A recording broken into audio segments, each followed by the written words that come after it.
Hello everyone, myself ए राजमाने.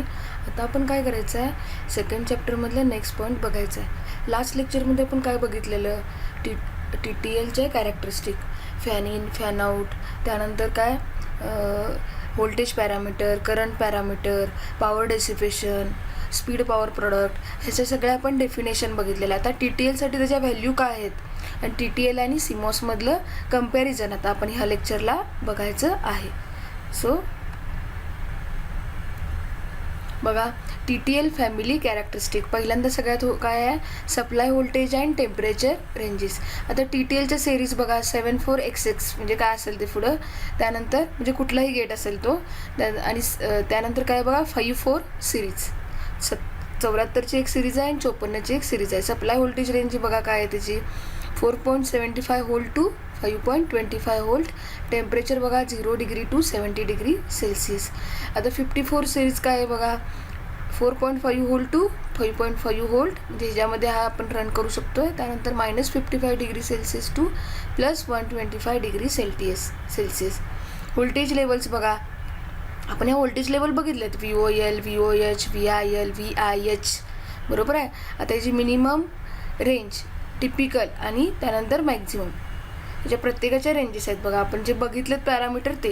आता VOL minimum काय आहे, मॅक्झिमम 0.4 व्होल्ट आणि टिपिकल काय आहे 0.2 व्होल्ट. त्यानंतर VOH काय आहे 2.4 व्होल्ट मिनिमम आहे आणि टिपिकल 3.4 व्होल्ट. त्यानंतर VIL बघा, VIL low current, low input current 0.8 volt आणि VIH काय आहे बघा, व्होल्टेज आहे, VIH काय आहे बघा 2.0 व्होल्ट. ठीक आहे.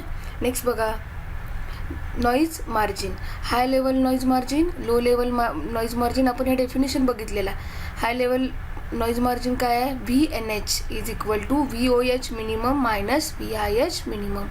दॅट इज VOH मिनिमम काय बघितलं मागच्या आता चार्टमध्ये, 2.4 volt minus 2.0 volt is equal to 0.4 volt.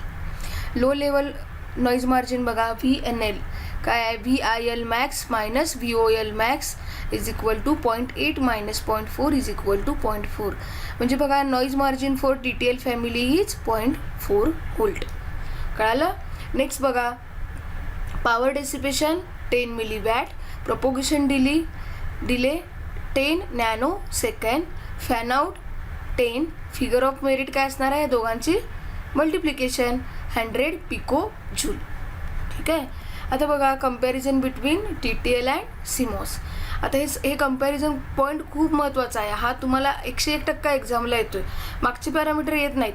आता मागचं जे आपण लेक्चर बघितलं, ह्याच्याचं लास्ट लेक्चर, त्याच्यामध्ये तुम्हाला काय विचारतात, डेफिनेशन ऑफ मेन काय बघा, फॅन इन फॅन आऊट हे मेन आहे. त्यानंतर फिगर ऑफ मेरिट, त्यानंतर स्पीड पॉवर प्रोडक्ट, त्यानंतर आणि काय आपलं प्रोपोगेशन डिले, हे आपल्याला पॉईंट ह्याच्या डेफिनेशन विचारतात. ठीक आहे. आता मेन आपलं काय बघा, त्या डेफिनेशन 2-2 मार्काला 2 विचारतील किंवा 4 मार्काच्या ह्याच्यात 4 डेफिनेशन कुठल्याही त्यांनी डिफाईन करा म्हणून सांगतील. आणि हा जो 4 मार्काच्या ह्याच्यात 100% क्वेश्चन असतो तो comparison of T T L and CMOS. आता ह्याने कंपॅरिझनमध्ये एक वेळेला काय करतील, हे पॉईंट देतील. ठीक आहे, हे पॉईंट देतील, त्याच्यावरून तुम्ही कंपॅरिझन करा म्हणतील, किंवा त्यांनी काय म्हणतील, compare T T L and CMOS characteristic असं म्हणतील. मग त्यामध्ये तुम्हाला कुठले पॉईंट आठवतात ते लिहा, काय प्रॉब्लेम नाही. आले लक्षात. आता बघा, डिव्हाइस यूज्ड सिमॉसमध्ये काय आहे बघा, सिमॉस बघा N channel MOSFET, P channel MOSFET. T T एलमध्ये काय असते, ट्रान्झिस्टर असतात ना, bipolar junction transistor, that is BJT. आता VIH मिनिमम बघा, सिमॉसची 3.5 व्होल्ट आहे, ह्याची 2 व्होल्ट आहे, हे पण बघितलेत पाठीमागं. VIL मॅक्स काय बघा, 1.5 व्होल्ट 0.8 व्होल्ट. VOH मिनिमम काय आहे, 4.95 व्होल्ट 2.7 व्होल्ट. आणि VOL मॅक्स काय आहे, 0.05 व्होल्ट 0.4 व्होल्ट. ठीक आहे. आता हे पॅरामीटर कसे आहेत सांगू काय बघा, लक्षात राहिलं तर हे करा, येते लक्षात. कारण तुम्हाला कंपॅरिझन येणार ते हे खालच्या पॉईंटवरच येणार मेन. हे कसे आहेत, डिजिट आहेत, हे डिजिट विसरण्याची शक्यता खूप असते, येते लक्षात. जरी कंपॅरिझन त्यांनी पर्टिक्युलर विचारलं तर माझ्या मते त्यांनी हेच पॉईंट विचारणार, प्रोपोगेशन डिले, स्विचिंग स्पीड, परत त्यानंतर पॉवर डेसिपेशन, हे पॉईंट विचारणार.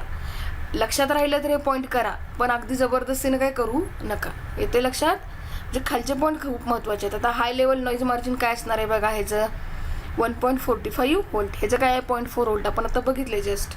लो लेवल नॉईज मार्जिन काय आहे बघा 1.44 व्होल्ट, ह्याचं काय 0.4 व्होल्ट. नॉईज इम्युनिटी बघा बेटर दॅन TTL, म्हणजे ह्याची चांगली आहे. ह्याची काय आहे लेस दॅन CMOS आहे. येते लक्षात? नेक्स्ट बघा प्रोपॉगेशन डिले बघा, ह्याचा 105 नॅनोसेकंद, ह्याचं काय आहे 10 नॅनोसेकंद, बरोबर आहे. मग स्विचिंग स्पीड काय आहे बघा, ह्याचं स्विचिंग स्पीड कमी आहे. कुणाचं? CMOSचं, कारण इथं काय डिले जास्त आहे ना, त्यामुळे स्पीड ह्याचं कमी आला. डिले काय असणार आहे स्पीडच्या अपोजिट असणार आहे. लेस दॅन TTL, इथं फास्टर दॅन CMOS, म्हणजे हा फास्ट आहे TTL. त्यानंतर पॉवर डेसिपेशन बघा 1.5 मिली व्होल्ट, ह्याचं जास्त आहे बघा 10 मिली व्होल्ट.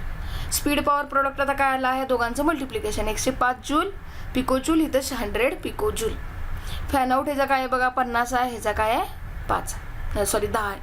त्यानंतर बघा पॉवर सप्लाय व्होल्टेज 3 ते 15 व्होल्टमध्ये हा रन होतोय, हा काय आहे 5 व्होल्टवर रन होतोय हा IC. आलं लक्षात? आता ह्या मागच्या लेक्चरचे आणि ह्या लेक्चरमधले जर पॉईंट, आता ते तुम्हाला मागच्या डेफिनेशन जरा किचकट वाटले असतील बाळांनो, ते किचकटच आहेत. त्यातल्या ठराविक मी जे तुम्हाला सांगितलेत किंवा आता तुम्हाला मी असाइनमेंट देतील त्यात तुम्हाला लक्षात येईल कुठल्या डेफिनेशन आपल्या महत्त्वाच्या आहेत, तेवढ्याच व्यवस्थित करा. बाकीचं करत बसू नका, कारण सगळं विसरतंय. येते लक्षात? जे VIH मिनिमम, VIL मिनिमम, करंटच्या डेफिनेशन, व्होल्टेज पॅरामीटरच्या डेफिनेशन आहेत का नाही ते करू नका. मी म्हणजे स्पष्ट प्रत्येक लेक्चरला मी असंच सांगत होते आधी पण. फक्त जे महत्त्वाचे कुठले, हे noise immunity, propagation delay, switching speed किंवा power dissipation, fan in fan out, ह्या डेफिनेशन व्यवस्थित करा. आणि हा चार्ट म्हणजे मागच्या 2 लेक्चरमध्ये म्हटलं तर हे आपल्याला व्यवस्थित करायचं आहे. हे 101% आपल्याला विचारतात. आता आपला एकच पुढचे 2-3 पॉईंट राहिल्यात. नेक्स्ट लेक्चरला आपला हा सेकंड चॅप्टर संपून जाईल. येते लक्षात? ठीक आहे? काय समजलं नसेल तर विचारा. थँक्यू.